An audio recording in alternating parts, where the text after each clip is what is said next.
Efa ndresaka an'izay tontolon'ny fampianarana izay antsika dia am-polo taonany ihany koa zay no nisian'ny sekoly ambony Isgie na ny Institut Supérieur de Géologie de l'Ingénieur et de l'Environnement de Madagascar azo ambara ho manana ny traikefa feno sy ampy ho amin'ny fampianarana ireo tanora ny mpampiofana eo anivon'izany sekoly ambony izany araka izany dia nikarakara hetsika ho fanampiana ireo tanora vao nahazo ny diplôma baccalauréat farany teo tetsy amin'ny tahalarariasa ny tompona andraikitra ny sekoly.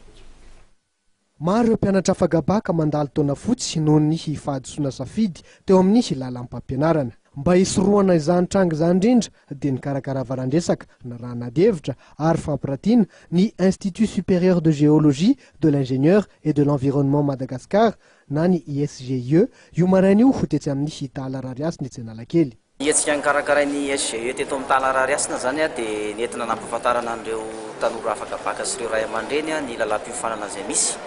Lalam-piofanana moa izay atao hoe formation multidisciplinaire en géologie de l'ingénieur et de l'environnement, zany hoe mahakasika ny géologie, génie civil ary environnement zany. Nampahafantarana izy ireo izay lalam-piofanana izay mba ahafahan'ny safidy hoe raha tia hanaraka ny fianarana izy zany.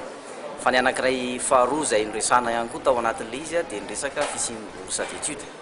Bourse d'études izay hanamavanana ny resabola zany subvention financière moa ny resana aminy zany azo avy amin'ireo partenaire liana amin'ilay formation omain'ny SGE satria ny zava-misy dia misy ireo partenaire projet minier pétrolier miasa eto Madagascar mitady compétence eto toerana izy dia misy ao amin'ny SGE fa mbola vitsy anisy atao hoe tsy maraka ny demande misy zany le formation avoakanay dia nitady fiaraha-miasa zay dia hoe nanome subvention financière ry zareo amin'ny alalan'ny fampianana ny écolage alohan'ny mpianatra ao anatin'izay mahazo an'ilay izy zany. Iseho amin'ny alalan'ny fampianana ny saram-pampianarana hatramin'ny 500 ny vatsom-pianarana tolotry ny SGE sy ireo mpiara-piombona antoka aminy. Hatramin'izay 10 taona nisian'izay dia efa nahatratra 20 ireo injeniera amin'ny sahanana ny sehatry ny géologie sy ny siansa mikasika ny tontolo iainana navoaka ny ISGE.